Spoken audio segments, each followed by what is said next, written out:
¿Qué tal? ¿Cómo estamos?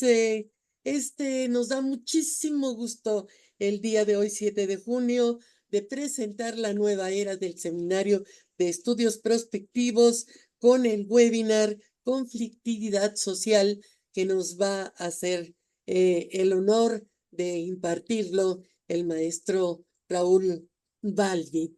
Y claro, en esta ocasión también queremos enfatizar el apoyo de la consultoría Anticiparse, que es una consultoría que él dirige y desde la cual pues está haciendo milagros, en verdaderos milagros en la visión prospectiva. El maestro Balbi, ya con muchos años de experiencia en la visión prospectiva, ha sido no solamente el gran maestro de la misma, sino también ha sido maestro de muchos de nosotros que en la región latinoamericana hemos seguido su visión prospectiva desde que él empieza hace unos años en los métodos MEYEP, los métodos MAPER, los métodos MACO, MESAT, y después esta serie de métodos que fue afinando hasta llegar al planeamiento estratégico prospectivo por diseño de capacidades. Su labor ha sido fundamental en las áreas de defensa y seguridad en muchísimos países de la región latinoamericana. En realidad es una persona que conoce y bien el tema, que trabaja la cuestión de seguridad y que va a ser toda una lección el día de hoy con el webinar Conflictividad Social. Adelante, por favor, maestro Balbi, qué gusto y cuente con nosotros y nuestra integración al Seminario de Estudios Prospectivos. Adelante, por favor. Muchas gracias, Guillermina. Es un placer y un honor estar aquí en el Seminario de Estudios Prospectivos que tú diriges y que tan profundo trabajo ha hecho en la región latinoamericana. Y es un gran gusto poder hablar de un tema que nos preocupa sobremanera. Voy a tratar de conectar pantalla para empezar mi exposición. Me voy a apoyar con un PowerPoint y entonces así no aburro con mi cara, sino que tratan de ver otras cosas. Y entonces estamos viendo ya de alguna manera, me avisan si ya están viendo la imagen, el tema que vamos a ver. Sí, muy bien. Bien. Está perfecto. Hablemos de conflictividad social y hablemos de lo que no hablamos. Y este es un tema sumamente interesante porque todo el mundo en América Latina, todos los cuerpos policiales, todos los políticos, incluso las universidades, todos los sistemas judiciales están persiguiendo el delito y las infracciones, pero no hay trabajos serios y profundos y continuos y organizados para ver lo que pasa en lo cotidiano, en todos los días y en todos los lugares de nuestros países, con el término de la conflictividad social. Y antes de empezar a desarrollar esto, quiero hacer que me acompañen en una reflexión con la imaginación. Supongamos que tenemos una escalera, de esas que se usan los pintores, los albañiles, de muchos escalones. Y esos escalones, desde abajo hasta la punta, lo podemos imaginar como la idea básica del incremento de la conflictividad social que empieza bien de abajo y termina en el último escalón de esa escalera, que es el homicidio, el asesinato. Y quizá el penúltimo, el secuestro violento. Y ahí estamos con los grandes delitos y con los grandes traumas. Pero el tema está, y esta es la imagen que quiero transmitirles, que si nosotros en nuestras sociedades no atendemos las cosas que están produciendo un incremento de la conflictividad social, en los escalones de más abajo de la escalera vamos a estar trabajando cada vez con mayor conflictividad social, mayor agresión en el tránsito, mayor agresión en el debate entre personas, mayor agresión en la vida comercial, mayor agresión en los pagos y las deudas. mayor violencia en cada una de las cosas.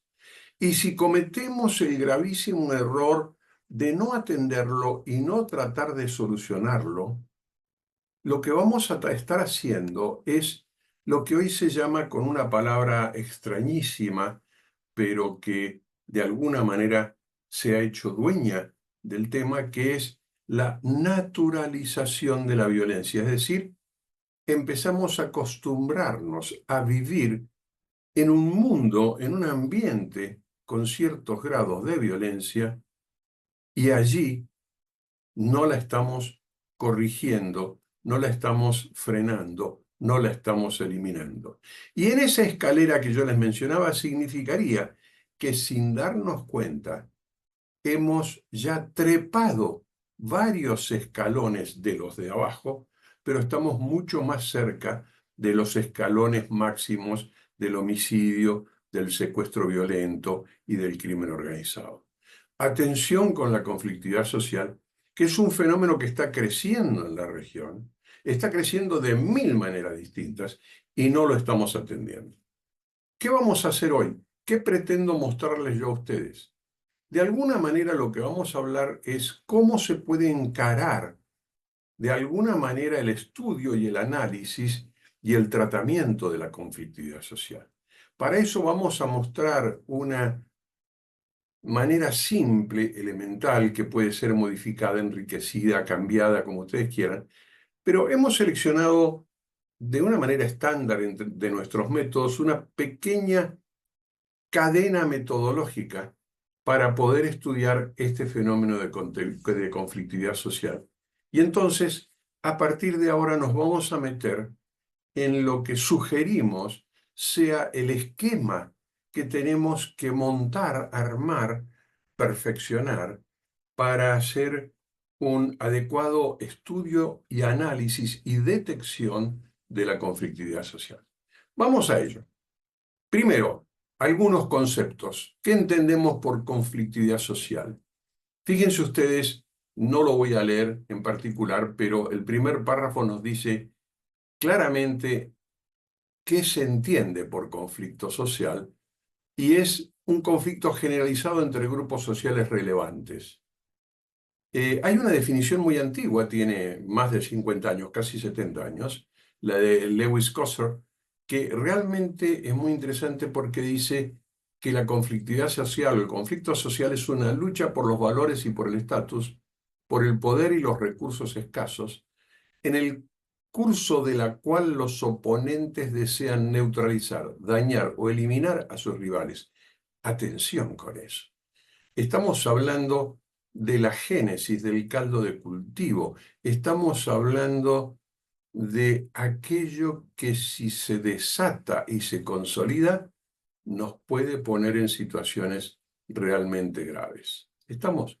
Entonces, vamos ahora a pensar cuál es el ambiente, cuál es el ámbito de la seguridad ciudadana y la conflictividad social, porque acá sí tenemos un gran problema en América Latina. En América Latina, en general, los latinoamericanos, incluso los políticos, incluso los congresistas, y ahora voy a decir por qué los menciono en particular, creen que el tema del manejo de la seguridad ciudadana y la conflictividad social es responsabilidad de los cuerpos policiales y de un sector de la justicia. Y eso es falso. La responsabilidad social implica el compromiso formal, permanente, concreto, de todos los poderes del país, del poder ejecutivo, del poder legislativo, del poder judicial, de todas las organizaciones sociales, empresas y organizaciones de todo tipo, de toda la sociedad como conjunto humano en sí mismo, de la academia y todos los sistemas de educación, obviamente policía, fuerzas armadas y otras fuerzas, pero también el compromiso de los medios y las redes sociales. Es decir, la seguridad ciudadana y la conflictividad social es un problema integral e integrado donde nadie debe quedar afuera y nadie tiene derecho a decir que no es corresponsable de este tipo de cosas. Y quiero marcar un solo ejemplo. que me pasó no hace mucho tiempo por enésima vez. Hablando en mi país con congresistas, con diputados, los diputados se quejaban de la mala acción de la policía y la justicia en términos de seguridad ciudadana y de conflictividad social. Y yo les dije que estaban equivocados y que estaban desubicados a los diputados. Entonces se mostraron con mucho asombro y les dije, miren, ustedes como congresistas son los responsables primarios de montar el sistema de premios y castigos que la justicia y el Poder Ejecutivo tienen que hacer cumplir. Pero ustedes son los responsables de montarlo y no lo están haciendo. Y no están revisando las leyes, no están actualizando las leyes, no están poniendo las penas que hace falta, están ablandando la justicia. Es decir, que ustedes no solo no están haciendo lo que deberían hacer, sino que lo están haciendo mal.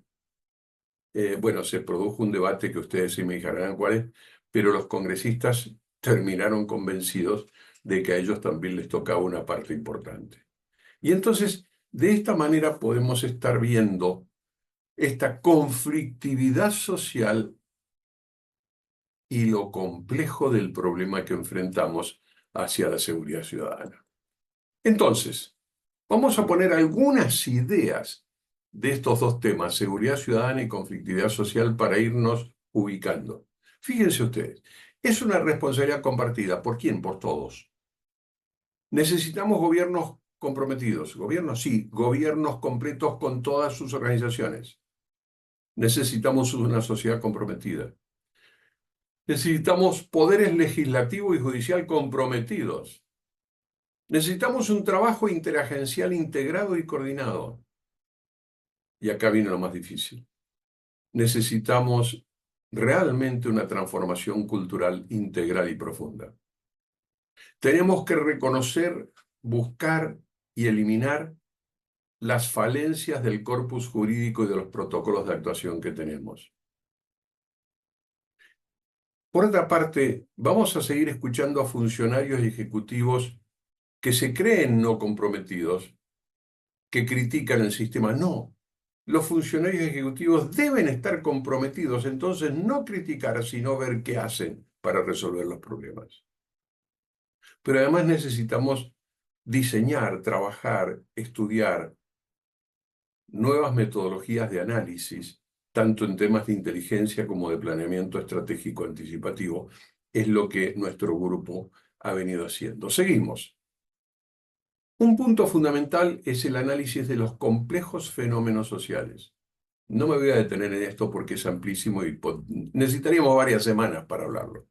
Pero tenemos que entenderlos, los fenómenos sociales, no los eventos sociales, los fenómenos sociales. Tenemos que utilizar, además del análisis sistémico, los sistemas blandos, los soft systems, que hay varias escuelas, que son el análisis de los sistemas emergentes. Hoy hay muchísima emergencia de nuevas cosas. Algunas se concretan, otras mueren, pero el proceso de emergencia existe.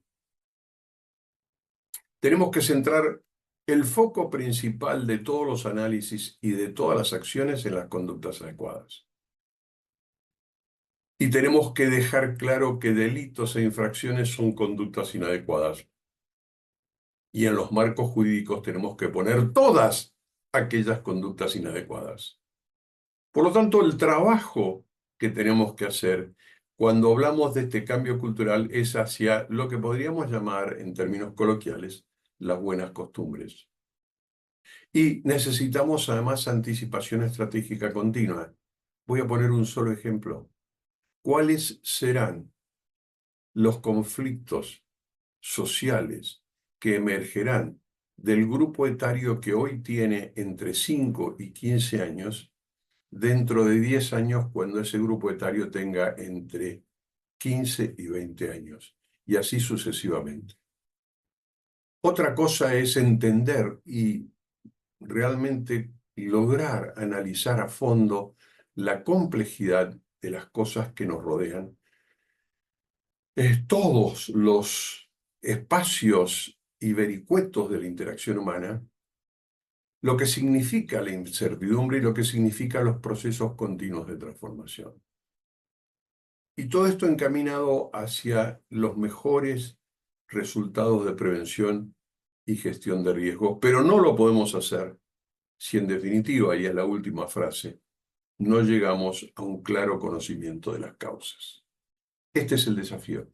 Acá está planteado en estos 18 puntos y realmente los tendríamos que tener todos los días frente a nosotros para ver qué está sucediendo.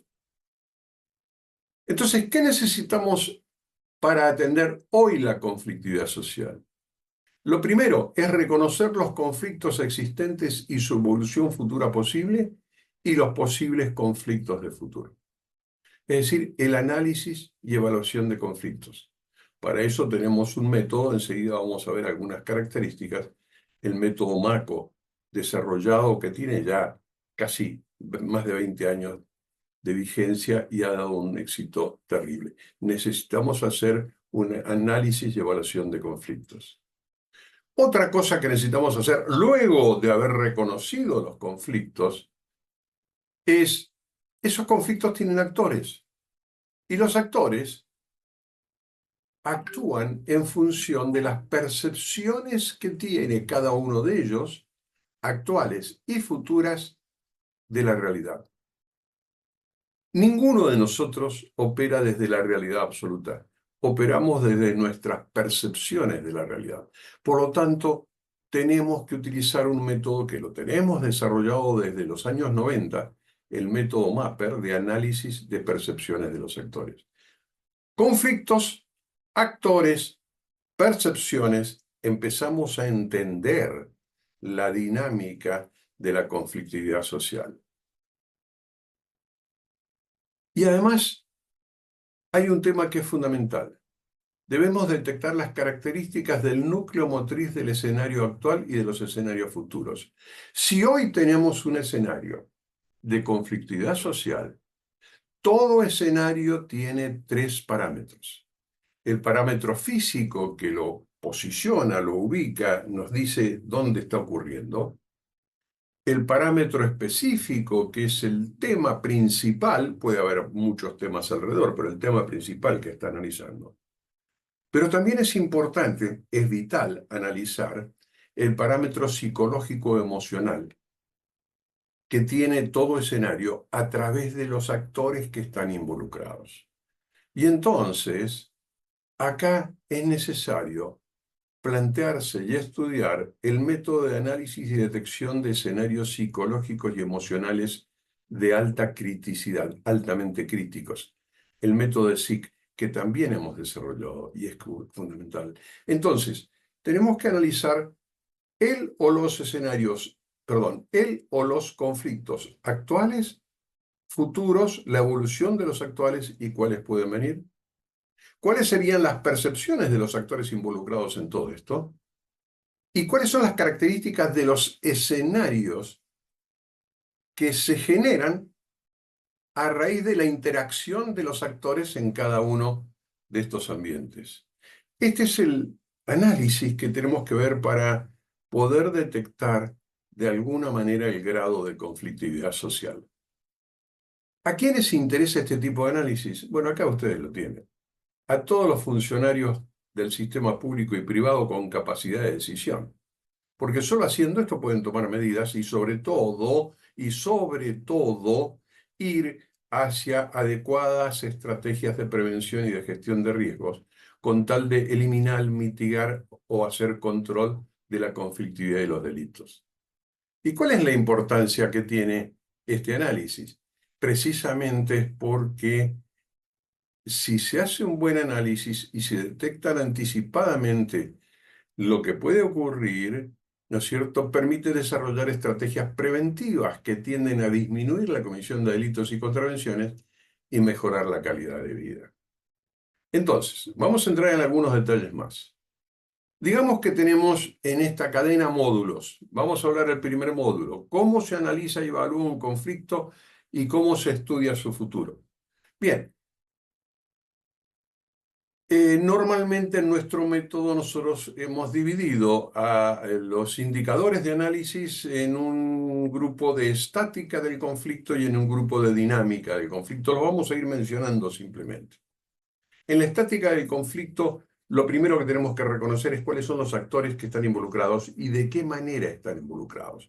Hay muchas, hay, hay actores terceros en conflicto, como ustedes ven en el punto 5, hay triadas y coaliciones, como ven en el punto 6, pero actores.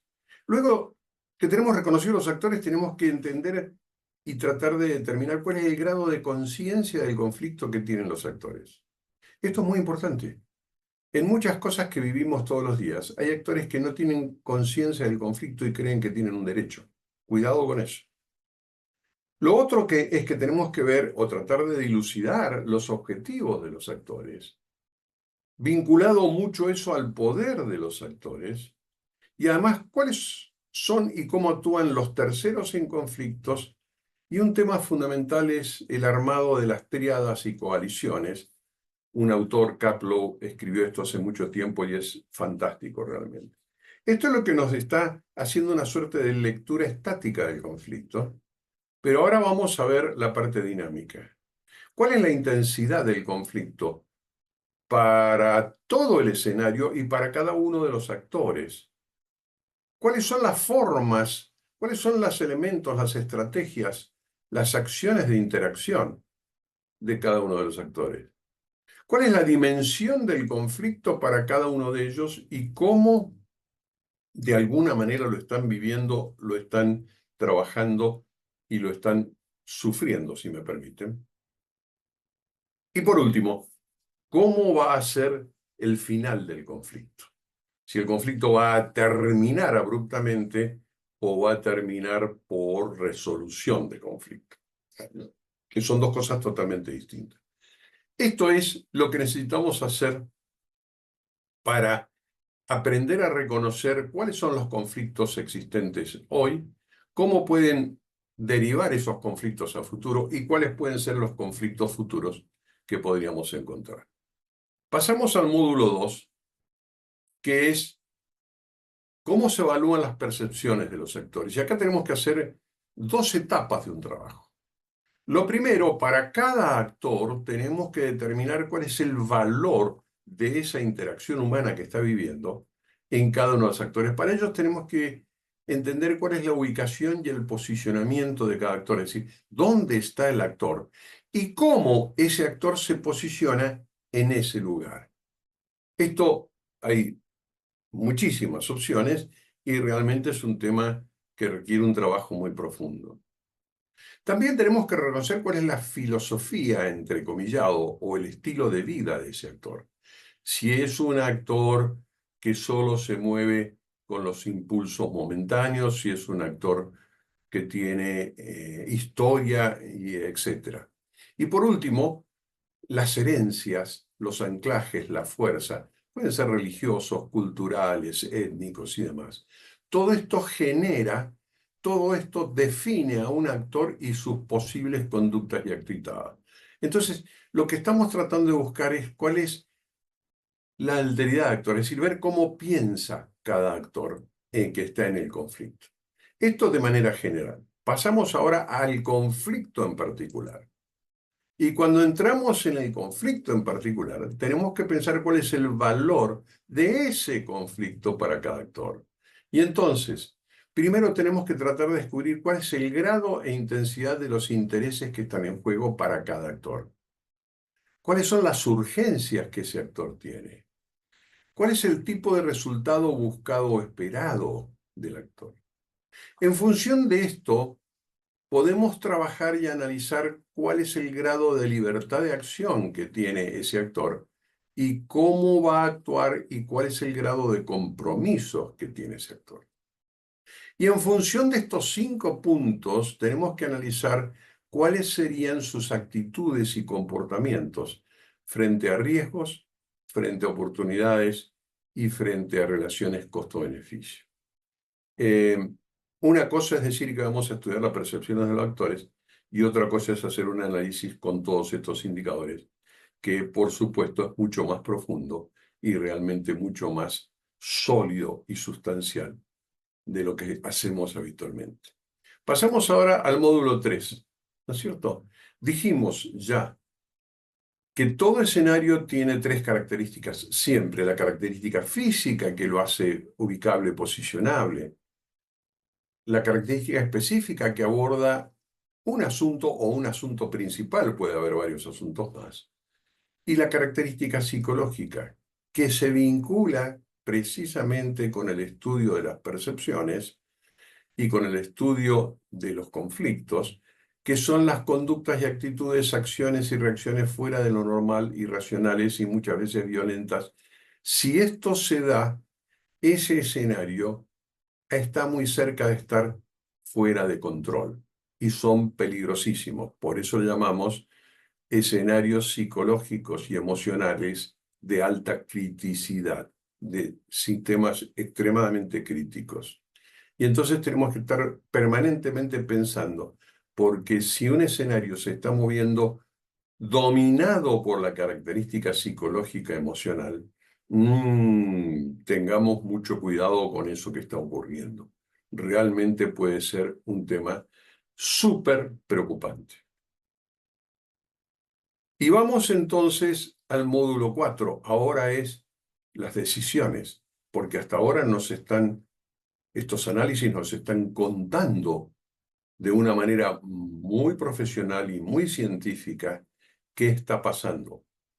El tema es que ahora los ejecutivos, tanto del sector público como del sector privado, tienen que tomar decisiones para avanzar y para avanzar hacia el futuro con la menor cantidad de conflictos y problemas que se pueda. Para lo cual, hemos preparado para ustedes simples 4 preguntas. Y esto es lo que tienen que decidir los ejecutivos. Frente a este escenario de conflictividad, con estas percepciones de los actores y con este escenario que se está moviendo en el área psicológica, ¿qué debo hacer para obtener el resultado buscado? Estos son acciones que tengo que ejecutar. Pero también debo pensar en qué no debo hacer, pues sería contraproducente y riesgoso. Y atención, que esto no lo hacemos nunca. Y realmente hay que estudiarlo y planificarlo. Yo tengo que saber lo que tengo que autoprohibirme hacer, porque sería contraproducente y riesgoso. Para eso tengo que hacer un análisis, viendo si hago esto, qué sucede y cómo me va a ir. Este es un tema sumamente delicado que habitualmente no se hace. Otra pregunta, otro interrogante que tenemos que responder, ¿qué debo tratar que ocurra? Pues sería altamente beneficioso. Este es básicamente el aprovechamiento de las oportunidades. Esto es muy importante porque incluso no solo se aprovechan las oportunidades, sino que un buen análisis estratégico permite crear oportunidades. Y la última pregunta es, ¿qué debo tratar de impedir que ocurra? Pues sería altamente contraproducente. Es decir, tengo que hacer gestión de riesgos. Esta es la gestión de riesgos. Esto es precisamente la prevención, controlar para que esto no ocurra, prevención y gestión de riesgos. Y entonces, si respondo bien a estas 4 preguntas, obviamente mi plan y mis acciones es muy probable que tengan un buen éxito a futuro.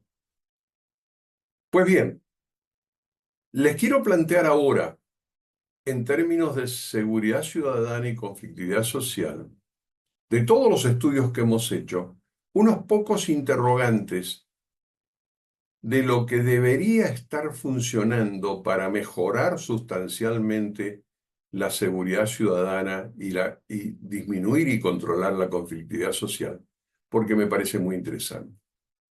Interrogante 1. ¿Existe un servicio de seguridad ciudadana orientado a la asistencia integral a las víctimas de delito y violencia en todas sus formas y expresiones, incluidos los procesos de conflictividad social y a la protección de sus bienes? Lo tenemos, las leyes están, alguna medida rara se toma, pero ¿existe un servicio de seguridad ciudadana montado que trabaja específicamente en esto? Vamos a un interrogante 2. ¿Se ha implementado y se encuentra en pleno funcionamiento un sistema de gobernanza a través de la participación ciudadana de los actores locales y nacionales, de todas las instituciones encargadas o vinculadas con la seguridad ciudadana y el análisis y evaluación de la conflictividad social? Es todo el país, exigiendo permanentemente una rendición de cuentas continua sobre las acciones públicas que garantice una alineación estratégica completa hacia la seguridad ciudadana. ¿Alguna vez vimos una rendición de cuentas de esto? No. 3 más. ¿Cuál es el nivel de confianza y credibilidad ciudadana y social en las acciones públicas de las instituciones responsables de la totalidad de los aspectos vinculados a seguridad ciudadana, conflictividad social y justicia? ¿Qué grado de confianza y credibilidad tiene la sociedad en esto? Cuarto, se han montado equipos de investigación científica y análisis estratégico y operativo que puedan evaluar, reconocer y definir las mejores acciones públicas que se ejecutan o deberían ejecutarse para atender la problemática compleja de seguridad ciudadana y conflictividad social con su respectivo modelo de seguimiento y evaluación, investigación científica y análisis estratégico y operativo. ¿Están funcionando los equipos? ¿Los tenemos? Otro interrogante. ¿Cuál es la percepción que la sociedad tiene acerca de la seguridad, la conflictividad social y la cohesión social? Como ustedes ven, deberíamos estar haciéndonos en todo país, en toda sociedad, estas preguntas y dando respuestas a las preguntas, obviamente, y montando todas las estructuras que deban montarse. Pero nos falta un larguísimo camino a recorrer. Entonces, si entramos y hacemos esto, si hacemos un curso, por ejemplo, de estos métodos para las distintas áreas, quienes participan, ¿qué van a obtener? El conocimiento elemental de los métodos y herramientas disponibles para enfrentar el complejo problema de la conflictividad social y sus impactos. El conocimiento de la posibilidad de desarrollar políticas, estrategias y planes eficientes de prevención y gestión de riesgo. El reconocimiento de la complejidad del análisis y evaluación de conflictos. Y la última, la imperiosa necesidad de la anticipación estratégica continua para dejar de vivir apagando incendios.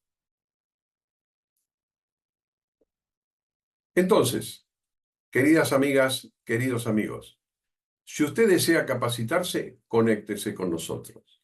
Si necesita ayuda en un conflicto determinado, en una situación determinada, consúltenos.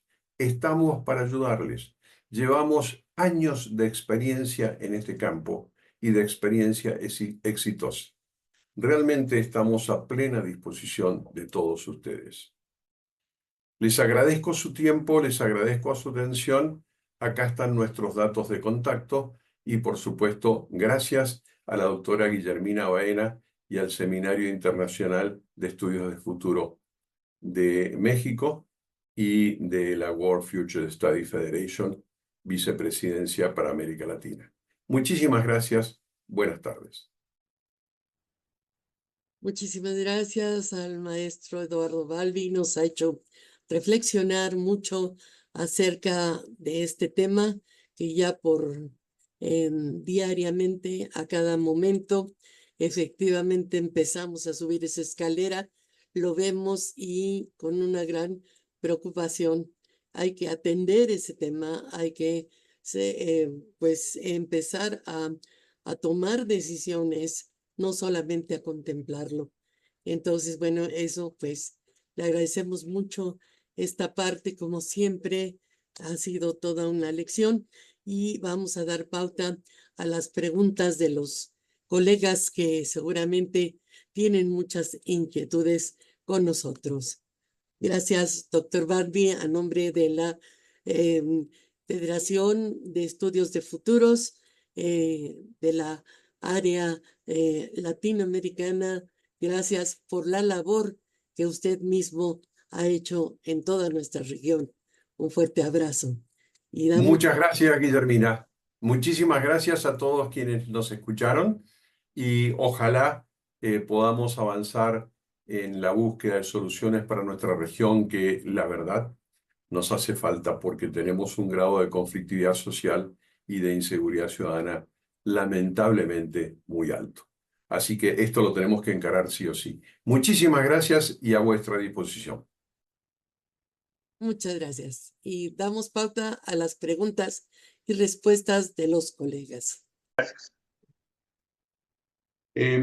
José Alberto, has tocado una serie de temas muy interesantes. Yo me voy a permitir, si Guillermina me permite 30 segundos, hacer un comentario de algo que propongo ya no desde el análisis científico, sino desde el análisis de la experiencia de trabajo de campo en la seguridad ciudadana y de trabajo con policías en mi país y en otros países. Y lo que quiero marcar es algo que tiene que ver con los interrogantes que presenté yo en mi charla. Y es lo siguiente: más allá de la tecnología de que se dispone hoy, el mejor sistema de provisión de información para las fuerzas policiales, del orden, de seguridad y para la elaboración de inteligencia son don José y doña María. Quiero decir, el ciudadano. El ciudadano está en la calle, sabe quién está al lado de él, quién vive al lado de él, quién vive enfrente, quién vive arriba, quién vive abajo y qué es lo que está haciendo. Es el mejor sistema de información que podemos tener. ¿Por qué no está funcionando? Porque los poderes ejecutivos y los poderes judiciales de nuestros países, que son los responsables de la persecución, por llamarlo de alguna manera, como decía José Alberto, la parte persecutoria del delito y de las contravenciones y la ejecución de las sentencias, han perdido frente a la sociedad las dos letras C de oro de la gestión estratégica en todos los órdenes de la vida. Esas dos letras C son las primeras letras de dos palabras: confianza y credibilidad. Hoy, nuestras sociedades no tienen confianza en el sistema público y no le creen al sistema público. Por lo tanto, está roto el vínculo y entonces está cortado el flujo de información. Lo dejo ahí y sigamos con quienes tienen levantada la mano, Guillermina. Tengo 6 personas en la fila y el doctor Montero, perdón, le voy a dar la palabra porque él ya me la había pedido hace un buen rato. Un segundito, entonces le doy la palabra. ¿Cómo no? Hola, un placer como Bueno, siempre poder charlar y Eduardo, pues como siempre, mi reconocimiento de siempre. Voy en esta participación a lo mejor a resultar demasiado reduccionista y al mismo tiempo generalista, pero quiero establecer cuando menos algunas cuestiones, algunas premisas que para mí son de alta consideración. Una es partir del concepto de neoliberalismo. ¿Por qué razón? Y sin entrar en discusiones académicas, simplemente es la supremacía del mercado por la acción del Estado. Como tú dices, ¿se entiende eso? Porque si no se entiende, no sé de qué vamos a hablar. Pero es simplemente la lógica del mercado la que está imperando en nivel mundial.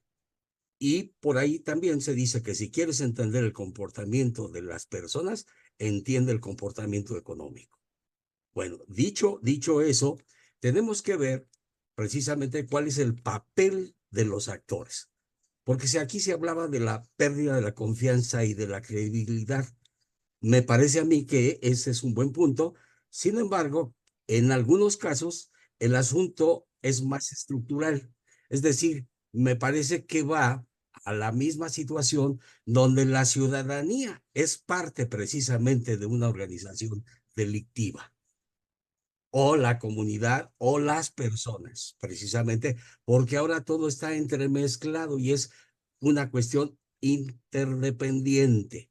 Bueno, otra idea, la cuestión del análisis de redes, precisamente hablando de esa alta complejidad, ¿no? En el análisis de redes y entendiendo el concepto del crimen organizado, donde es de presidentes, gobernadores, diputados, senadores, presidentes municipales y todo eso, están en el ajo en una economía donde lo ilegal y lo informal está por encima, prácticamente con sus asegúnes, en nivel mundial, pero que es parte del funcionamiento de un sistema capitalista actual, como le quieran llamar, ¿no? Con las modalidades que tenga y con las lógicas para las interpretaciones que se tengan, para las percepciones, para las percepciones que se tengan, que son muy importantes, pero que me parece a mí, eh, también tengo algo de experiencia del manejo de conflictos,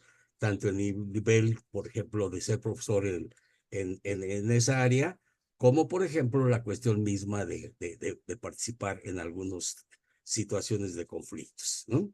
Pero bueno, aquí la cuestión importante es precisamente ver y poder identificar realmente cuál es el papel que están jugando los actores de primer nivel, de primer orden, ¿no? Porque sabemos que hay muchos operadores políticos.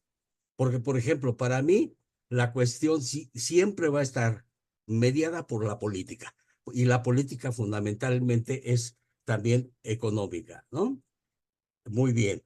Entonces, este, eh, pues simplemente que quería yo resaltar el problema básicamente también de los actores, porque es muy difícil ya para mí definirlos categóricamente como se definían con anterioridad por la cuestión, digamos, de esos conceptos zombies, donde, por ejemplo, vemos actores que son, digamos, institucionales, están como gobernadores, todos están como empresarios y son delincuentes, ¿no? En ese mismo sentido, hay que ver, por ejemplo, ese deterioro que se dio en las policías, en los ejércitos, en las administraciones públicas, como para poder nuevamente poder restituir un tejido social y ni siquiera se ha entendido, ¿no?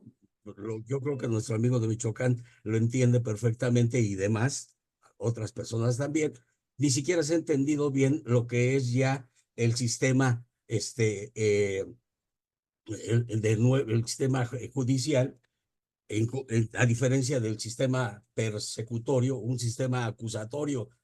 No hay una buena preparación ni en las universidades, no hay los suficientes peritos, etcétera, etcétera, ¿no? Entonces, yo sí pienso que esto da como para que podamos meternos a fondo, porque simplemente, digamos, y con esto cierro ya, los analistas, o la mayoría de los analistas en nuestro país, ni siquiera fueron capaces de explicar realmente con mayor rigor científico la situación que se dio ahora por las elecciones de 2024 en nuestro país, porque simplemente no entendieron la lógica del comportamiento real de la gente como para poder apoyar una lógica que ellos pensaban que era inaceptable, ¿no? Entonces, eso así lo dejo porque inclusive es muy local y aquí participan de diferentes países y desde luego agradezco la oportunidad de participar. Muchas gracias. Padrino, Hola, Lucio, un abrazo a todos y a todas. Muchas gracias. Bueno, le damos la palabra a Eduardo Kundis, por favor. En ese orden nos vamos. Eduardo, Vilela, Marí, Jan y Norberto. Adelante, Eduardo, por favor. Muchas gracias, Guillermina. Eduardo, un placer. Acabo de descubrir que está Andrés Ruiz también. Un saludo a él. Quiero cambiar un poco el orden y quiero hacer primero la pregunta que va dirigida a Eduardo y después un pequeño contexto para fundamentarla. La pregunta es si estamos ante una nueva geopolítica post-westfaliana. Y lo explico. En marzo tuve la oportunidad de estar en Estados Unidos en un curso que trató el tema de combatir las redes de amenazas transnacionales, donde el crimen organizado transnacional ocupa la primera amenaza, la primera agresión. Y en mayo, acabo de llegar, hace una semana, estaba en Colombia, en un congreso de interculturalidad. Y quiero rescatar que creo que fundamentalmente nosotros tenemos prioritariamente un conflicto interno y tenemos un dormir con el enemigo todas las noches y el que nos va a atacar al día siguiente. Y los invito a que lo podamos analizar en diferentes temas. Y digo geopolítica porque existe un apetito por la territorialidad a punto tal de que yo vengo de escuchar en Colombia la frase territorio es vida, y conferencias tales como Entretejiendo lo intercultural, descolonial, territorial, luchas y siembras por y para la vida, la asociación de terreno con vida, y otra que fue en el cierre, Epistemologías en disputa, miradas críticas y descoloniales en las estrategias comunitarias para la gestión del territorio. Hay una voracidad por el territorio y creo que nosotros de algún modo estamos en general aletargados ante este avance. Rescato lo de Lucio Henao y lamento hablar de los problemas que tenemos en nuestros territorios, esto de víctimas y victimarios, esa facilidad que hay, y yo digo sobre todo en Sudamérica, esta predisposición a la violencia, rescato palabras de Eduardo, que hay inclusive en la dirección del Estado, en donde, qué raro Sudamérica, digo en general, donde muchos primeros mandatarios han tomado las armas y creído que ese era el camino para llegar al poder, pero también ha habido mucha proclividad hacia la violencia como camino para lograr el poder. No quiero avanzar más. La pregunta es esto. ¿Estamos ante una nueva geopolítica post-westfaliana? Y agradezco a todos. Eduardo, tu pregunta tiene mucho asidero. Te voy a dar mi respuesta y tú me conoces muy bien, así que sabes cómo pienso. Yo creo que nunca hubo una nueva geopolítica, sino que lo que ha habido es una geopolítica que ha ido evolucionando y adaptándose a los tiempos, la misma geopolítica.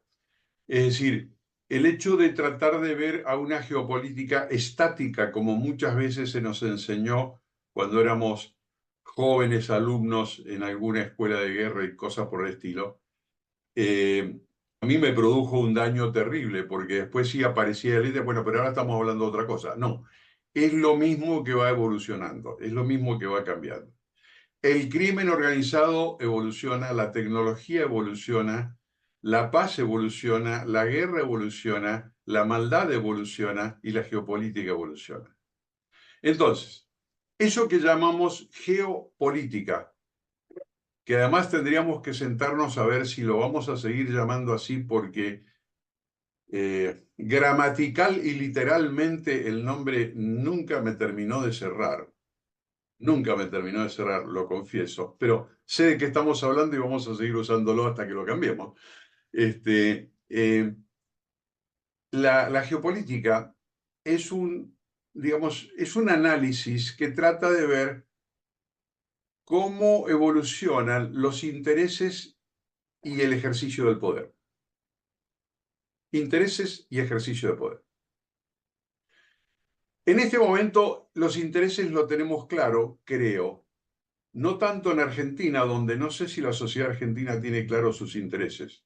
Me parece que hay una dispersión de intereses gigantesca. Pero además está el tema, como decían algunos analistas geopolíticos, y que yo lo he tomado y lo he practicado durante mucho tiempo, sobre todo haciendo análisis estratégicos. Yo no solo mido las capacidades, sino que lo primero que mido en un actor es la voluntad de uso. Porque un actor chiquitito, con poca capacidad, pero dispuesto a todo, se puede llevar puesto a un actor grande, con mucha capacidad, pero que está mirando para el costado.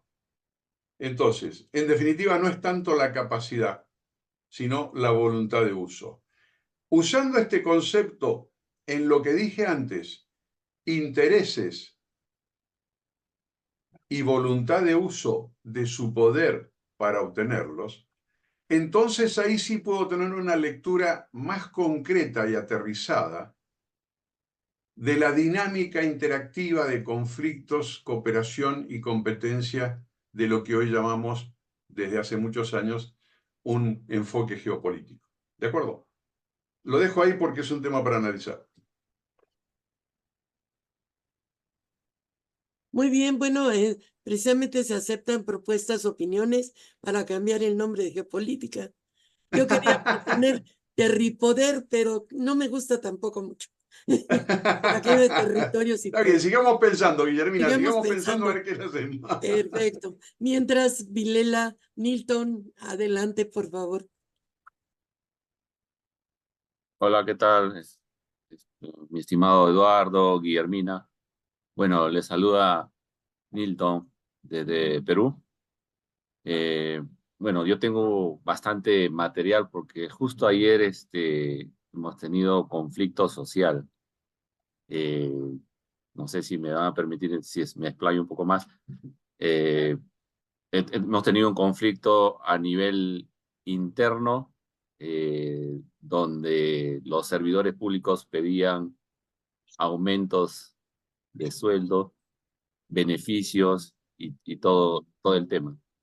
Pero también la parte externa de la ciudadanía, donde estaban pidiendo ya que se ejecuten las obras, lo prometido por las campañas, etcétera, ¿no? Haciendo plantones en una municipalidad, golpeando las puertas, etcétera, ¿no? Hemos tenido que contratar, o llamar, ¿no? Contratar, no, llamar el servicio policial, serenazgo, para poder evitar, ¿no? A mayores, ¿no? Hablamos de una población de un distrito de que se acercaron 100 personas, ¿no?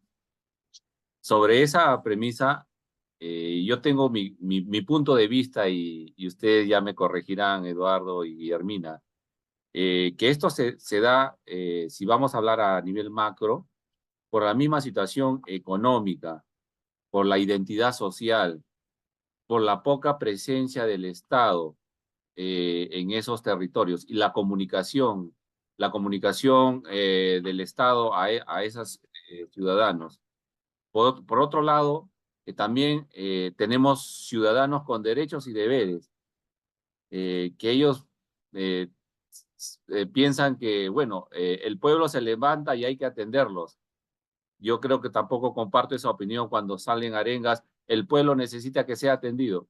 Y justo en ese momento no le hemos atendido porque se tenía sesión de consejo de 3 horas. Han estado 3 horas afuera, queriendo tumbar las puertas, etcétera, ¿no? Interesante, porque justo coincide con lo que Eduardo, conflictividad social.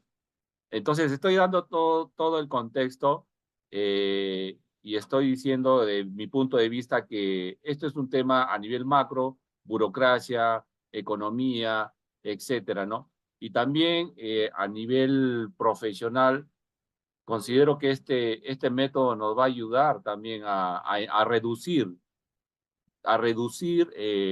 estos conflictos o a prevenirlos, ¿no?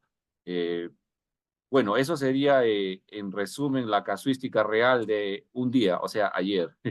Entonces, sería muy interesante discutirlo, ¿no? Porque yo diría, Milton, sí, Milton, mira, lo que tú acabas de plantear está pasando en América Latina, acá en Argentina acaba de pasar y pasa todos los días. Precisamente cuando nosotros planteamos una cadena metodológica básica, que es como la que mostré, o con otras cosas agregadas y cambiadas, lo dije de entrada, pero por lo menos con un fundamento metodológico organizado y ordenado, eso nos permite anticipar lo que te pasó en tu país ayer. Porque si tú haces un análisis no del conflicto existente, sino de los conflictos que podrían venir, porque ya tenemos indicios de que hay reclamos, ya tenemos indicios de que hay malestar, ya tenemos indicios, sabemos que eso tarde o temprano puede estallar en un conflicto. Entonces, esto es prevención de conflictos, esto es aprender a prevenir conflictos, esto es anticiparse estratégicamente a los conflictos. ¿Por qué? Porque lo que tú muestras y los excesos que se cometen, amparados en presunto derecho a cortar la calle, a ocupar un edificio, a no dejar trabajar y demás, presuntos derechos. Los derechos tienen sus límites, no existen los derechos absolutos. Los derechos humanos no son absolutos de ninguna manera. Yo soy uno de los participantes humildes de lo que hemos propuesto a Naciones Unidas como los deberes y obligaciones del ser humano para equilibrar la Carta de los Derechos Humanos. Así que sé de qué estoy hablando y por qué lo estamos haciendo. Vuelvo al tema, mi querido amigo. Entonces, Milton, si nosotros logramos anticiparnos, podemos actuar para tratar de evitar la conflictividad social. De todos modos, esa conflictividad social está alimentada psicológica y emocionalmente por ciertas cosas. Por ejemplo, en mi país, la inseguridad ciudadana está alimentada por la percepción de impunidad. Y la percepción de impunidad es el resultado de la mala gestión judicial. ¿Está claro lo que acabo de decir? Lo digo con todas las letras. La mala gestión judicial, lenta, tardía, no mete preso al que mete preso, lo deja salir, etcétera, etcétera, etcétera, etcétera, está dando a los delincuentes la percepción de que pueden hacer cualquier cosa, percepción de impunidad. Y entonces ahí aumenta la delincuencia y aumenta la inseguridad ciudadana. Lo mismo pasa con la conflictividad. Cuando hacíamos el estudio con el doctor Entelman, que para Entelman le llevó 18 años de estudio, se analizaron más de 4.700 casos. Atención con lo que estoy diciendo. Más de 4.700 casos de análisis, no 2 o 3. Se llegó a una serie de conclusiones muy interesantes. Primera conclusión. Están los conflictos permitido versus prohibido, que son los que maneja la justicia y lo que manejan los protocolos limitativos que tienen explícitamente condenas o multas. Pero también existen los conflictos permitido versus permitido, que no son aptos para ser llevados a la justicia, pero que son situaciones conflictivas. Eso es parte del caldo de cultivo de la conflictividad social. Y en ese análisis de 4.700 casos, más del 30% eran conflictos permitido versus permitido. En algunos casos y en algunas áreas de mi país llegó al 70%. Por lo tanto, el aparato judicial no puede hacer nada. Y el aparato policial tampoco, porque son conflictos permitido versus permitido. Primer tema. Habría que explicar qué es permitido, pero no tenemos tiempo en eso. Segundo tema tan importante, en esa enorme cantidad de casos. Lo que también se determinó es que un alto porcentaje que en algunas zonas calientes, en el sentido de conflictividad social, es decir, con mucha conflictividad social, en algunas zonas calientes podía llegar al 30 o 40%, los conflictos en realidad no habían existido, sino que el conflicto fue uno de los actores interpretó erróneamente lo que hizo el otro actor y lo interpretó como una agresión o un castigo o una lucha y respondió, con lo cual se armó un conflicto, pero no había existido originalmente el conflicto. Lo que estoy diciendo, en ambientes de alta tensión, la conflictividad social aumenta aún sin razón. sin que existan conflictos reales. Estoy tirando simples títulos de la complejidad enorme del análisis de estos temas. Sigamos, Guillermina, pero lo dejo ahí, Milton, Gracias, como Eduardo. Gracias. una pequeña cosa como para que algunas ideas. Muy bien, gracias. Le doy la palabra a la doctora María Sierra, que también es una excelente miembro del seminario. Muy bien, Muchísimas adelante, gracias. María, te escucho. Muchísimas gracias, Eduardo, mucho gusto. He podido seguir parte de tu trabajo y no tenía la posibilidad de verte en sesión. Pues mira, la verdad es que mi pregunta va encaminada a un escenario que no creo que hasta ahorita se haya tomado en consideración. O sea, me voy a anticipar a las anticipaciones que he escuchado en esta mañana. Y es, en concreto, ¿cuál de los métodos que nos pudiste mostrar el día de hoy? Perdón, hay un Perdón, micrófono sí. que está abierto y sí, Estoy tratando de cerrarlos, sí, para que no haya problema. Adelante. gracias. Ah, Adelante, Gracias. María. Gracias. La pregunta en concreto es, de los métodos que nos pudiste mostrar hoy, ¿cuál de ellos se puede filtrar o adecuar para que la percepción del conflicto social sea más cercano a escenarios de paz cuando trabajamos en temas de crianza? El contexto es, soy madre, tengo una hija de 5 años, me interesa el futuro, evidentemente, pero los escenarios de anticipación incluso que he escuchado esta mañana hablan de los problemas que ya tenemos los adultos. Si estamos en un periodo de crianza, ¿cuál de estos métodos se podría adecuar para que la percepción que tengan, tanto emocional como psicológica, de la conflictividad social, los aleje de escenarios de las violencias como las conocemos hoy en día? María, ¿estás preparada para la respuesta? Me quiero aventurar, sí. Bien. Lo primero que tienes que hacer es aplicar el método de análisis de las percepciones a ti mismo. Ok. Y te voy a decir por qué, a ti y a tu hija. Porque lo primero que tienes que identificar es la gigantesca diferencia entre tu mundo y el mundo de ella. Ok. Si no logras hacer eso, le vas a estar hablando a ella en su mundo desde tu mundo y tu historia. Ok. Y es un error grave. Está claro lo que estoy diciendo, ¿no? Sí, sí, sí, sí. A partir de allí, una vez que tú has reconocido esa diferencia y has entendido el mundo de tu hija, ahí sí vuelves a aplicar el método, ahora el de análisis de conflicto y después el de percepciones, para ver en su mundo cuáles pueden ser los escenarios de alta tensión, por no decir conflictivos. Y entonces ahí sí puedes, hablándole a su mundo, ¿cuáles serían tus sugerencias para enfrentar esos conflictos? Pero no desde tu análisis de conflicto. Ok, ¿Ok? fantástico. Excelente, muchísimas gracias. Esto es así, es así. Mira, yo con la edad que tengo más años que la injusticia, precisamente lo que trato es de no pensar desde mi edad. Porque como a mí ya estoy jugando tiempo de descuento, no me quedan 2 vueltas de hilo en el carretel de la vida, entonces no voy a jugar para ahora, pues mi futuro físico es muy cortito. Ok.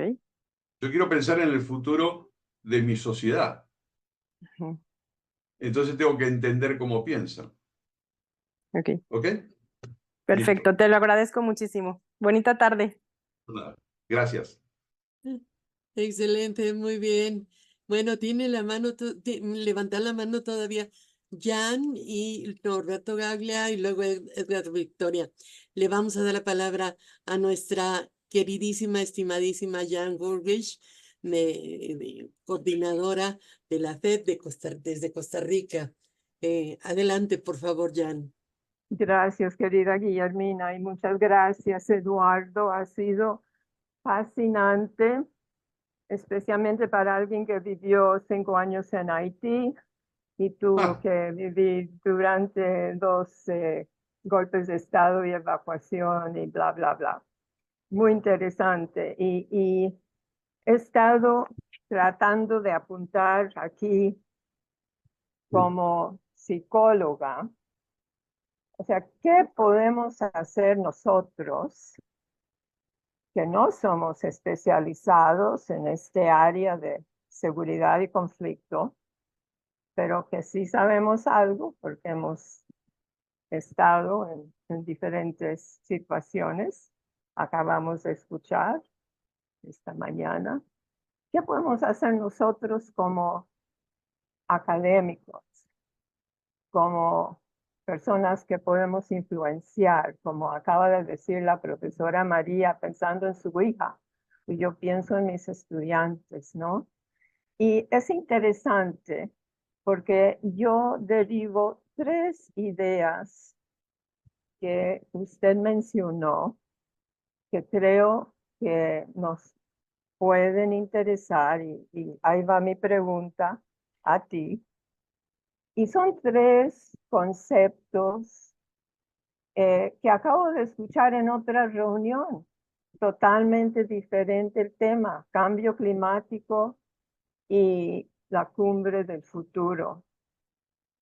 El primero tiene que ver con la enseñanza del pensamiento holístico, la complejidad, el sistémico.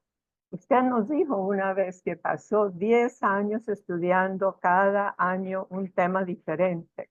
Yo quedé muy impresionada. Y yo creo que todos deberíamos de hacer eso. Pero ¿cómo podemos nosotros motivar más este pensamiento? Porque surgió, como digo, en un foro en la UNEP esta mañana, además de tu presentación. Después la segunda, que está relacionado con la primera, tiene que ver con la interdisciplinariedad. Usted nos dio una charla muy interdisciplinaria y estas conversaciones entre nosotros muchas veces son, ¿qué podemos hacer para estimular más de este fomento de pensamiento interdisciplinario? Y la tercera tiene que ver, otra cosa que dijiste, sobre la negociación intercultural. Yo he vivido en 11 diferentes países del mundo desde que tenía 2 años de edad, por eso me llamo planetaria. Sé tan importante son esas palabras que tú nos dijiste. Entonces, ¿qué podemos hacer para fomentar? Porque aquí hay un grupo élite de académicos, de pensadores, pero yo no estoy satisfecha de que solamente quedamos dialogando y analizando, querido Eduardo, ¿qué podemos hacer nosotros? Bien, te agradezco infinitamente que hayas planteado esos 3 temas porque realmente lo que has hecho, Jan, es un salto cualitativo gigantesco, porque es precisamente que dejemos de estar en el confort de la vida académica y salgamos al campo. Entonces, lo primero, y acá te estoy mirando, Jan, como la cuasi persona más indicada para llevar adelante lo que voy a decir ahora. Yo creo que este grupo, esta comunidad, estamos reunidos acá, 70 personas, un número gigantesco. Lo que tenemos que hacer ahora es empezar a hacer cosas prácticas y concretas. Tu primera pregunta, ¿qué tenemos que hacer? Montar lo más rápido y sencillamente posible. Es muy sencillo, pero lleva trabajo y hay que montarlo y sabemos cómo se hace. Es una estrategia comunicacional permanente sobre estos temas, para darlo a todas las comunidades, a todos los políticos, a todas las universidades. De cada 100 que reciban el papelito o la comunicación, a lo mejor lo leen 1 o 2, pero ya son 1 o 2 más de cada vez que alguien tome contactos. Y así tenemos que ir avanzando. Estrategia. Esto no se resuelve con una galletilla de prensa, no se resuelve con un paper y no se resuelve con un artículo del diario. es una estrategia comunicacional, que es otro negocio totalmente distinto. Y a ti, que eres psicóloga, voy a usar un término concreto. Lo que estamos haciendo cuando planteamos una estrategia comunicacional es acción psicológica. ¿Ok, Jan? Así de sencillo. Segundo, la visión interdisciplinaria como mínimo y transdisciplinaria, que es la vuelta de tuerca, porque lo interdisciplinario son varios miembros de distintas disciplinas que comparten sus intereses y llegan a consensos. En cambio, la última vuelta de la vida intelectual es que cada una de esas personas, independientemente de su disciplina, se convierta en transdisciplinario. Es decir, transdisciplinario es que una misma persona pueda mirar un evento, un hecho, desde las distintas ciencias sociales, desde la economía, desde la psicología, desde la sociología, desde la filosofía, desde la política, desde las relaciones internacionales. El valor que tiene eso, yo lo hice durante 10 años, se lo comenté, me ha dado un resultado fantástico. Al extremo que mis alumnos me dicen, ¿usted qué diablos es? Me preguntan así. Digo, yo soy cosólogo. ¿Cómo? Sí, sé muchas cosas. No tengo título porque lo estudié de una manera charlando con los docentes que me iluminaban y que me daban los textos, pero no hice ningún curso ni tengo ningún diploma. Soy cosólogo. Sé muchas cosas. ¿Está claro?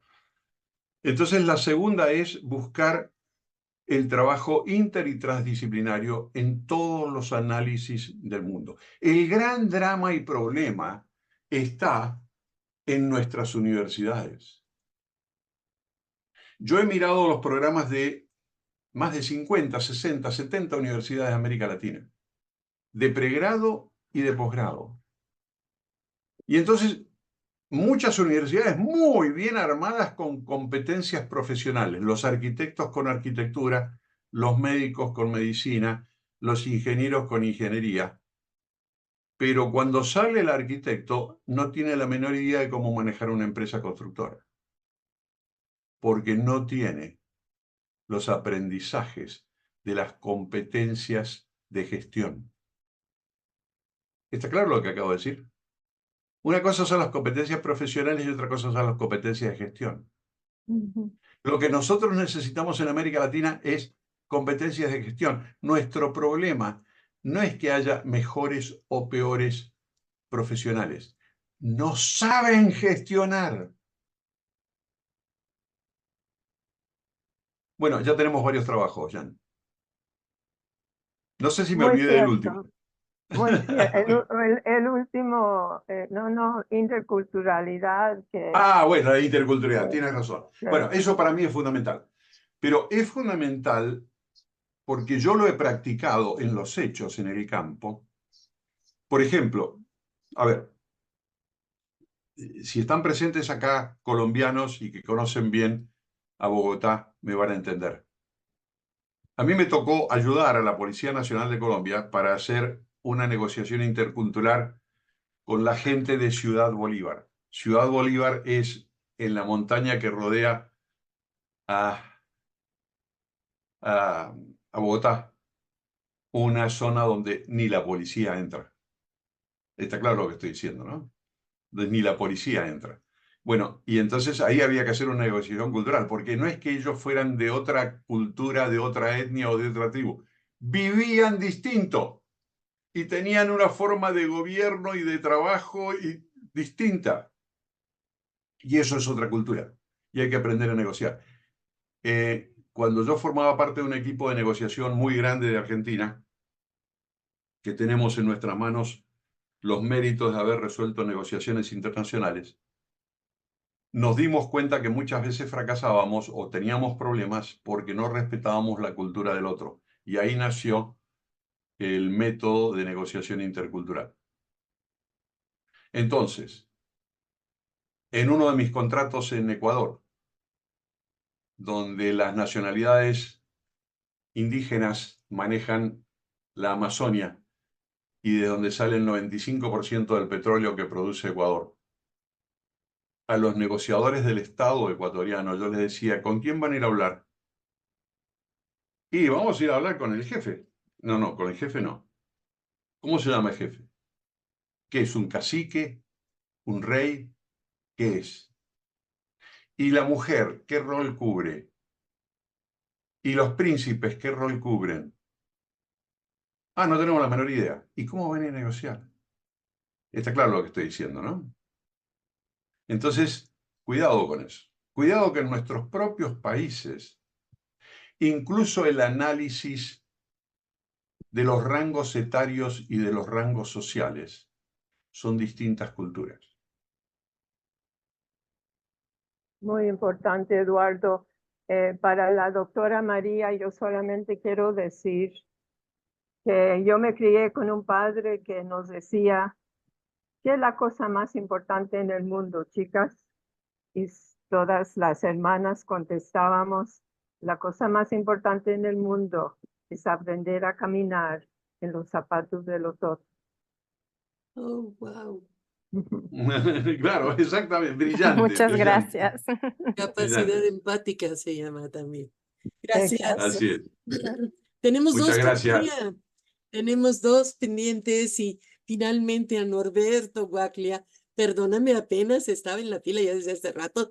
Dice al fin, al fin. Perdón, Norberto. Y el último sería Edo. Igual, Adelante. igual, ni me acuerdo por qué levanté la mano, porque en realidad Sí, yo esto no- me lleva a muchas reflexiones. Primero,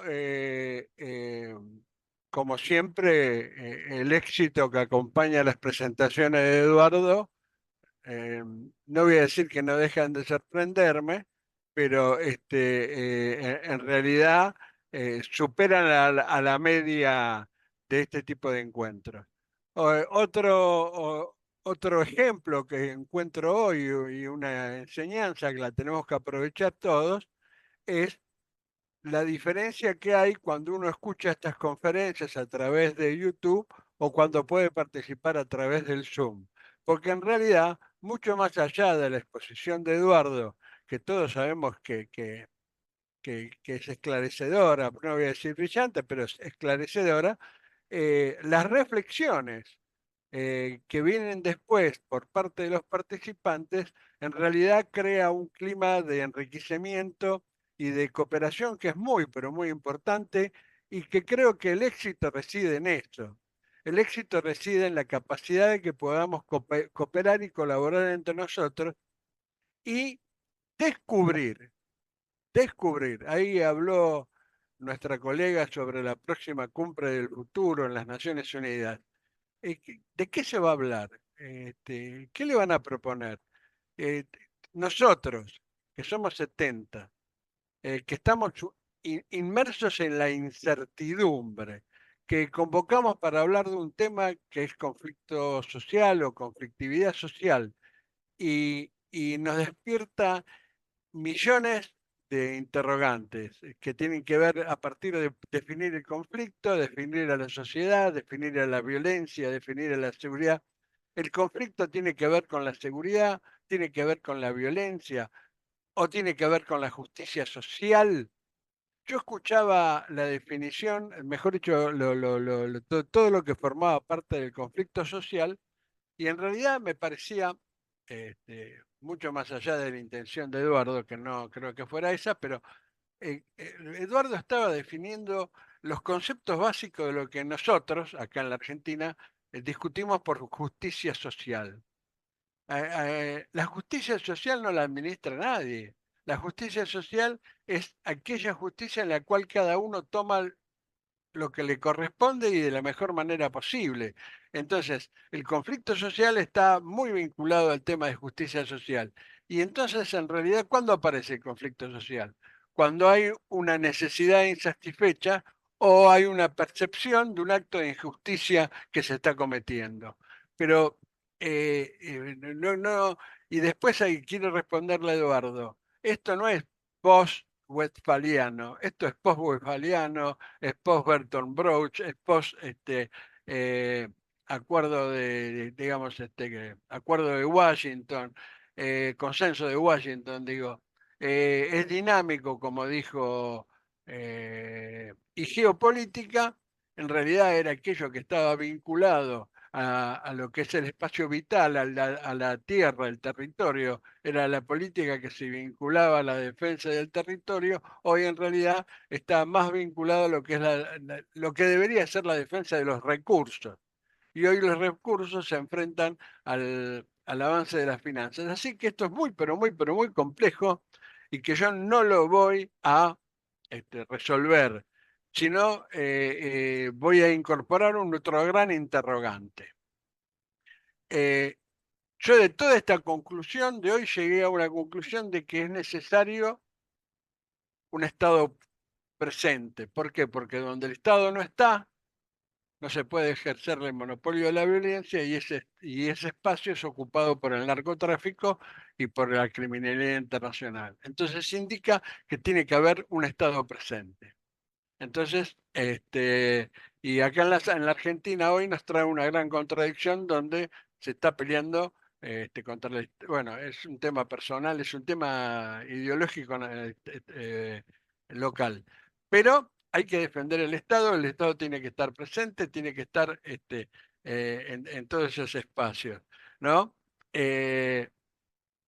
Pero creo que lo que invito yo y que creo que es necesario, y Guillermina tiene todas las herramientas para conseguirlo, y ya Eduardo ya ha puesto en funcionamiento coordinando una red internacional de estudios de futuro, de perspectiva, de lo que sea, pero es crear espacios de reflexión y de foros de debate, de ideas, para que nosotros podamos, no ya a la cumbre del futuro, porque no vamos a llegar, pero como el futuro es algo que está siempre ahí, nosotros podemos estar permanentemente convertirnos en una especie de think tank, ¿se llama? ¿Cómo es? Think tank, Bueno, o eso. brainstorming, de hacer una tormenta de ideas y aportar permanentemente ideas a esa construcción colectiva del futuro, esa construcción colectiva en paz, en la cual está inmerso Miguel Garrido, que ya supera las fronteras de la Argentina y trabaja mancomunadamente con nuestros hermanos brasileros, ¿no? Así que esa construcción colectiva del futuro que nos invoca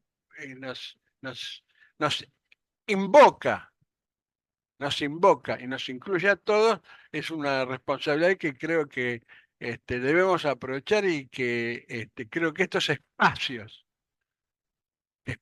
que se crean son los lugares más adecuados. Les agradezco, Guillermina, felicitaciones, vos sabés que te felicito siempre. Luis Nao sabe perfectamente que sus presentaciones son realmente esclarecedoras, Eduardo Balbi. La verdad que los felicito a todos. Bueno, disculpen, ya no, me olvidé cuál era la pregunta, pero ya me apareció esto después de haberlos escuchado a todos. Bueno, gracias. A ti, Norberto, muchas gracias por Guillermina, ¿me permites un segundo? Porque hay un chat de Urania Flores da Cruz que me gustaría hacer una muy breve reflexión a ese chat. de que faltó. Urania nos dice que sentía falta de educación formal, inicial y continuada también. Yo no solamente coincido. También tienes Perdón. a Eduardo Ganeau del Instituto de Estudios Estratégicos. Exacto, que estoy dice leyéndolas, exactamente lo sí. mismo. Igual, Exactamente. educación, adelante. Exacto, estoy precisamente leyendo los tres. Urania, yo no solamente coincido contigo, sino que yo no hablo más de educación o de enseñanza, sino de aprendizaje. Es decir, doy vuelta a la cosa y busco como objetivo el aprendizaje. Y en realidad, si tengo que ser crítico, que soy tremendamente crítico desde hace muchos años con universidades y con los sistemas de enseñanza, el tema es el aprendizaje de qué y para qué. Y entonces yo creo que si estudiáramos eso, el 80% de los pensums académicos cambiarían drásticamente en sus contenidos, en sus ritmos y en todo lo demás. Eduardo Guenau también dijo que no se cumplen y coincidió con esos. Y por último, sobre el mismo tema, creo que hay algo más. También hay un párrafo que dice que Eduardo no comparte la idea de que la conflictividad social es esencialmente un problema económico. No, no es económico, al contrario, es un problema psicológico, emocional, perceptual, de miedos, de terrores, de broncas, etcétera, etcétera. No es un problema económico, es un problema fundamentalmente psicológico. Listo, pasemos a quien estaba con pendiente, por favor, Guillermina. Estaba Edgar. Eduardo, Eder Victoria. No sé si ya no levantó la mano. No sé si se quedó Pero pendiente debe estar, no sé, espero que no se haya ofendido. o se cansó de esperar. Bueno, no hay problema. Sabes que siempre le damos la palabra a nuestro doctor Francisco Javier Jiménez Ruiz, que es el que cierra con broche de oro los eventos de nuestro seminario. Francisco, te daríamos la palabra para que le des este cierre a todas estas inquietudes que se dieron y con tantas personalidades. Adelante, por favor. Doctora Guillermina Baena, muchas gracias por otorgarme la palabra. Estoy dando un seguimiento lo más puntual que yo pueda a todas las intervenciones que se han registrado en esta sesión. Verdaderamente estoy impresionado de la capacidad de comunicación que tiene el maestro Eduardo Valle. Como bien lo señaló un participante, creo que no quiso utilizar la palabra brillante, pero dijo que estaba por encima de la media de eventos de esta naturaleza la participación del maestro doctor Balbi. Las participaciones de cada uno de los miembros del seminario permitieron particularizar el tema del conflicto, el conflicto social. Los autores de la ilustración llegaron a una conclusión muy importante. Todas las sociedades humanas, desde los sumerios hasta nuestros días, registran un elemento fundamental, el conflicto. Pero el conflicto está presente en múltiples dimensiones. El conflicto debemos entenderlo también como un cleavage, una gran divisoria en las sociedades, o no solo una, sino múltiples divisorias. ¿Qué es lo que se puede hacer con el conflicto? Administrarlo bien o mal administrarlo, o medianamente administrarlo. Y eso dará como resultado diferentes tipos de sociedades. Para muchos, el diseño institucional es fundamental para mejor abordar o para bien abordar el conflicto social en sus múltiples dimensiones. Desde luego que es natural que en México pensemos, cuando hablamos de conflicto, en temas de inseguridad pública, en temas de desempeño del Estado. Pero también en esta sesión los participantes han planteado un dilema que no se aborda en su totalidad y que no se aborda de manera abierta. Como producto inmediato del modelo del consenso de Washington, se tomó como consideración y diagnóstico fundamental el adelgazamiento del Estado. Un Estado que no debía participar en la actividad económica, sino promoverla, ser un garante, centrarse en las actividades esenciales del Estado. Pero el resultado fue que en muchos países de América Latina y especialmente en México, el Estado se volvió débil. Eso llevó a que el Estado estuviese ausente. Y hoy en día el Estado mexicano está ausente en muchas partes del territorio nacional. Y tenemos un fenómeno extremadamente complejo y contradictorio.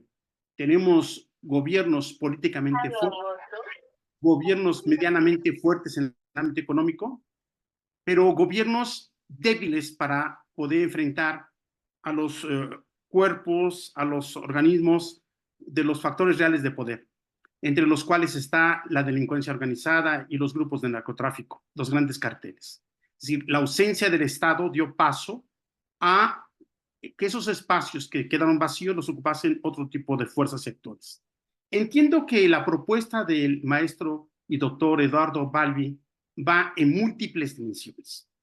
Me queda muy claro que sus propuestas metodológicas nos hablan de lo importante que es el estudio del conflicto social a nivel teórico, pero también a nivel metodológico. Crear diferentes métodos que nos permitan insertar o introducirnos de manera adecuada y procedente con vistas de poder obtener resultados en diferentes niveles del futuro, que es importante hablar de todo este método de negociación intercultural, el método de análisis de conflicto, método de análisis de las percepciones que ha planteado el maestro Eduardo Balbi. Hay mucho que aprender del maestro. Hay que tratar de lograr que este seminario pueda ser una vía para que la sociedad mexicana, primero quizá los sectores universitarios y después la sociedad en general en México, pueda conocer sus trabajos. Y usted, doctora Yanira Baena, ha creado un espacio excelente para la difusión de materiales y trabajos, libros, papers, artículos, todo este tipo de proyectos de investigación, que es la página web, el sitio web del Seminario de Estudios Prospectivos, que reside en la página web de la Facultad de Ciencias Políticas y Sociales de la UNAM.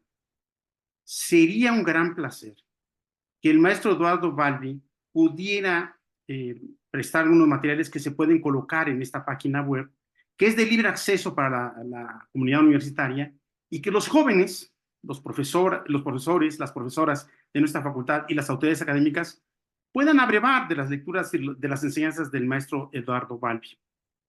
Yo lo veo a él en un periodo de una etapa de súper brillo, es decir, su ponencia ha sido brillante, desde luego que sí. Yo no le escatimaría nada en este sentido, una ponencia brillante de un hombre que tiene una capacidad intelectual que está al 100%. Pues que hoy, que está en esta etapa, ojalá nos pueda compartir materiales para que los pongamos en la página web del seminario y poderlos compartir con un público que por lo menos tiene un impacto en las universidades de este país y que de ahí puede extenderse a la sociedad en general. En verdad, es un placer que estemos en la sesión del día de hoy, tantas personas con tanta trayectoria en prospectiva y en muchísimos campos del conocimiento. Es verdad cuando dice el doctor maestro Lucio Henao que últimamente hemos trabajado el tema de la geopolítica. Él lo presentó. La sesión pasada yo pude verlo desde YouTube y vi su presentación, me pareció sumamente interesante, las proyecciones que hace. El seminario se ha redimensionado.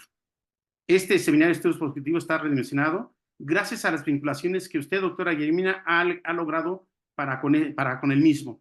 Así es que todos los presentes están afectuosamente invitados a seguir con nuestras sesiones.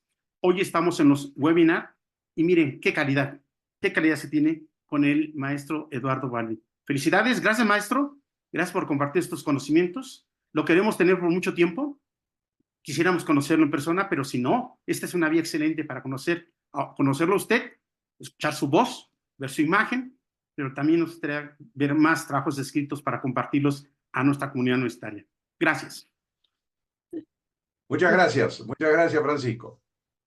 ¿Algunas palabras finales, Eduardo, o ya nos vamos? Simplemente dos cosas, si me permites, Guillermina. Primero, quiero dejar clara la alegría y la emoción por la enorme asistencia y por la participación y por la parte final de este diálogo, que realmente es un lujo poder tenerlo, y espero haber respondido de una manera mínimamente adecuada. En segundo lugar, tomo las palabras de Francisco y tomo las palabras también de Jan. No nos quejemos si no hacemos nada. No nos quejemos si no hacemos nada.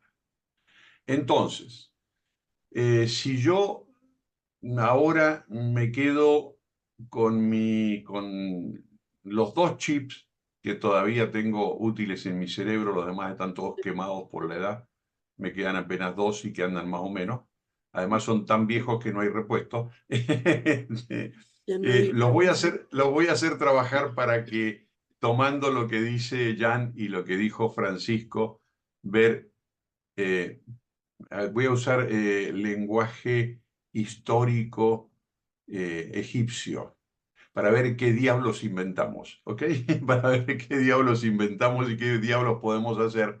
Entonces, creo que el apoyo del sitio web de Guillermina y del seminario es un buen apoyo, lo mismo el de anticiparse, y lo que vayamos construyendo lentamente de la red de redes que ya estamos empezando a tirar las primeras ideas para que tenga su propio mini web, pero lo va a tener.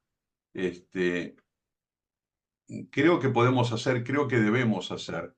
Creo que acá hoy ha habido personas de muchos países, de prácticamente toda América Latina. Y entonces el tema sería, se me ocurre pensar a mí, tiro una idea para después trabajarle de más. ¿Qué pasa si copiamos lo que hizo Jan con sus laboratorios? Y copiamos lo que hicieron Guillermina con el apoyo de Francisco y su gente con las distintas áreas de investigación. Y de alguna manera nos ponemos a trabajar en laboratorios de análisis específicos de un conflicto en cada país. No sé si me explico lo que estoy diciendo. Sí. ¿Está? Como para empezar a hacer algo. Y para empezar a mostrar algo y para empezar a probarnos nosotros. Yo creo que, a ver, lo voy a decir con total crudeza, sin piedad y sin anestesia. Si no le metemos miedo a los políticos que andan pensando en estupideces, nunca vamos a tener un desarrollo real de América Latina. Punto aparte. Acabo de decirlo. Mis queridas amigas, mis queridos amigos, muchísimas gracias. No, muchísimas gracias a ti. Como siempre, el gran maestro de la prospectiva del futuro, con nuestra estimación. Y era en serio lo del cambio de conceptos. Yo creo que es un momento clave, ¿sí? Ya el doctor Montero dijo, si seguimos hablando de lo mismo, pues vamos a tener los mismos resultados. Entonces, cambiemos los conceptos, creamos, diseñemos nuevos conceptos para poder hablar de cosas diferentes. Muchas gracias por todo. Nos estamos viendo en 8 días y el siguiente webinar en un mes. Claro que sí, no se lo pierdan, sobre cuestiones de emergencias y crisis. Importantísimo también. Muchas gracias. Hasta pronto. Gracias. Un abrazo grande. Gracias. Hasta Gracias, pronto. Eduardo. Muchas gracias a Gracias, todos. Guillermina. Hasta luego.